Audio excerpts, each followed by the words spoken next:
हाँ तो प्यारे बच्चों, क्या हाल चाल, कैसे हैं आप? सब अच्छे होंगे और अपनी पढ़ाई को कंटिन्यू कर पा रहे होंगे।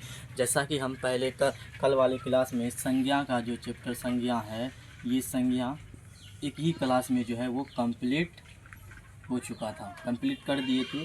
जो आपको इस चैनल पर मिल जाएगा, इस सभी ऑनलाइन क्लासेस पर आपको मिल जाएगा। इस चैनल को सर्च मारिए और वो जो है उस क्लास को आप लोग देख लीजिए। बहुत ही इम्पोर्टेंट क्लास था, बहुत ही कॉन्सेप्ट के साथ, इजी कॉन्सेप्ट के साथ पढ़ाई थी। तो प्यारे बच्चों, आज हम लेकर आ गए हैं सर्वनाम। आज हमारा जो चैप्टर है वो है सर्वनाम। सर्वनाम चैप्टर हिंदी में इसको व्याकरण में हम सर्वनाम पढ़ेंगे और ग्रामर में जो है हम इसको प्रोनाउन पढ़ेंगे। ग्रामर में जो है इसको हम प्रोनाउन पढ़ेंगे। तो सर्वनाम क्या है? सबसे पहले तो सर्वनाम क्या है? सर्वनाम का हम बात करें तो सर्वनाम क्या है? तो सर्वनाम में जो संज्ञा के बदले आए, संज्ञा जैसे स्थान या वस्तु। संज्ञा किसे कहते हैं? स्थान या वस्तु या जगह। इसके बदले जो आए उसे संज्ञा कहते हैं। जैसे कि यह, वह, ये क्या है? इसके बदले आ रहा है, ये क्या है? प्रोनाउन यानी कि सर्वनाम है। जैसे कि ले लीजिए जगह दिल्ली, तो ये संज्ञा हो गया। अगर हम कर दे कि यह लगा दे, यह दिल्ली है, सर्वनाम लग गया। तो ये क्या हो गया कि यह दिल्ली है। तो मतलब कि जो संज्ञा के बदले आए उसे क्या कहते हैं? उसे सर्वनाम यानी प्रोनाउन कहते हैं। चलिए, तो सर्वनाम का ये परिभाषा हो गया कि जो संज्ञा के बदले आए उसे क्या कहते हैं? उसे सर्वनाम यानी कि प्रोनाउन कहते हैं। आसान सा डिफिनेशन, उतना लंबा डिफिनेशन याद करने का नहीं है, क्योंकि एग्ज़ाम में इसका ऑब्जेक्टिव पूछा जाता है। हमको ऑब्जेक्टिव के थ्रू ही पढ़ना है। तो क्या कि जो संज्ञा के बदले आए उसे क्या कहते हैं? उसे सर्वनाम यानी प्रोनाउन कहते हैं। जैसे कि यह लड़की, यह, वह, वे, ये सब क्या गया? ये क्या है? सर्वनाम है। अच्छा, ये सब क्या हो गया? ये सर्वनाम है। अब बात आता है कि संज्ञा के कितने भेद हैं। तो संज्ञा की जो है वो है 6 भेद। संज्ञा के 5 भेद। और सर्वनाम के कितने भेद हैं? तो सर्वनाम के जो है वो 6 भेद हैं। सर्वनाम के भेद, तो सर्वनाम के कितने भेद हैं? सर्वनाम के 6 भेद हैं। कितने भेद हैं? 6 भेद। 6 भेद कौन कौन से हैं आज उसके बारे में हम बताएंगे। पहला होता है पुरुषवाचक सर्वनाम। उसके बाद दूसरा होता है निश्चयवाचक सर्वनाम। तीसरा होता है अनिश्चयवाचक सर्वनाम।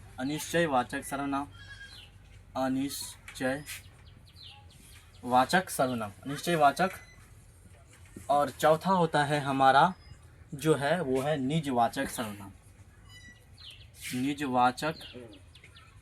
उसके बाद उसका 5वां होता है हमारा संबंधवाचक सर्वनाम। संबंधवाचक सर्वनाम। निश्चयवाचक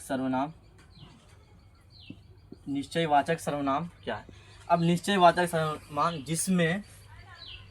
जिसमें यह, वह, ये और वे या किसी वस्तु के निश्चय का बोधो, किसी वस्तु का निश्चितता का बोधो, किसका हो? निश्चितता का बोध हो, उसे क्या कहते हैं? उसे हम निश्चयवाचक सर्वनाम कहते हैं। जिसमें क्या हो? निश्चितता का बोध हो। अब सर हमको एग्जाम्पल ले, समझ में नहीं आया तो एग्जाम्पल ले लीजिए। आप इसका एग्जाम्पल ले लीजिए कि यह पुस्तक है। मतलब क्या कि यह पुस्तक है, रियल में निश्चित है कि यह पुस्तक है। और यह कलम है। वह पुस्तक है। क्या ये कि निश्चित हो रहा है कि यह तेज है? तो मतलब क्या कि ये निश्चित है कि वो तेज है, ये निश्चित है, फिक्स है। अब उसके बाद क्या आता है? नेक्स्ट पॉइंट हमारा आता है अनिश्चयवाचक सर्वनाम। अनिश्चयवाचक सर्वनाम क्या है? तो अनिश्चयवाचक सर्वनाम, अनिश्चयवाचक क्या है? जिसमें अनिश्चितता का बोध हो। क्या हो? जिसमें अनिश्चितता का बोध हो।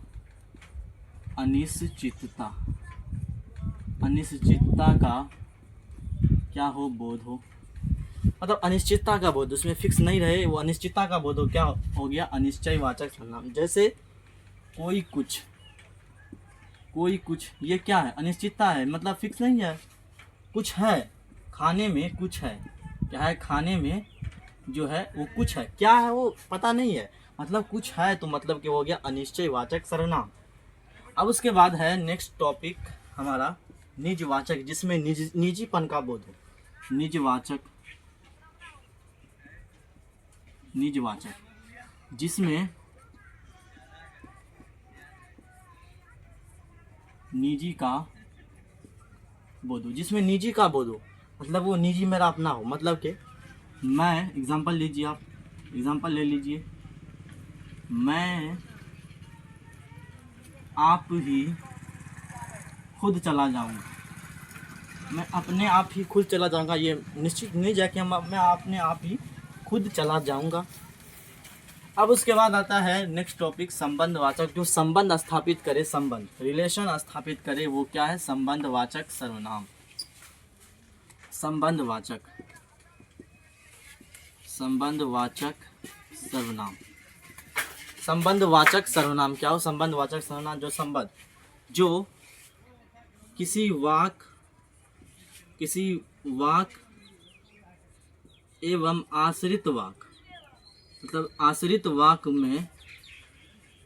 में संबंध क्या करे? स्थापित करे, उसे क्या कहते हैं? उसे संबंधवाचक सर्वनाम कहते हैं। जैसे एग्जाम्पल, अदर सारे एग्जाम्पल हैं। उसके बाद लास्ट टॉपिक हमारा क्या है? प्रश्नवाचक, जो इस चैप्टर का लास्ट टॉपिक होगा, जिसका नाम है प्रश्नवाचक। जिसमें क्या हो? जिसमें प्रश्न किया जाए। प्रश्नवाचक जिसमें प्रश्न किया जाए, जिसमें प्रश्न किया जाए वो क्या है? प्रश्नवाचक। जैसे आप एग्जाम्पल ले लीजिए, एग्जाम्पल ले लीजिए, क्या एग्जाम्पल लेंगे? तो एग्जाम्पल यह लेंगे क्या कि क्या पढ़ रहा है, क्या खा रहा है, क्या खा रहा है, ये सब क्या हो गया? ये सब हमारा हो गया प्रश्नवाचक। तो फाइनली हमारा जो है आज सर्वनाम चैप्टर जो हमारा है वो कंप्लीट हो चुका है। अब हम जो लेकर आ रहे हैं, अब हम बायोलॉजी की तरफ जा रहे हैं। बायोलॉजी लेकर आएंगे। पहला चैप्टर हमारा क्या है? पोषण। और आप लोग जो है इस वीडियो को लाइक कीजिए और सब्सक्राइब भी कीजिए, ताकि हम कोई भी क्लास करें तो आपको पहुंच जाए। इस चैनल पर पढ़ाते हैं SOC, यानी कि सभी ऑनलाइन क्लासेस। मारिए सर्च और पढ़ाई को कंटिन्यू कीजिए। तब तक हम अब मिलते हैं अपनी अगली क्लास में। तब तक के लिए जय हिंद, बाय।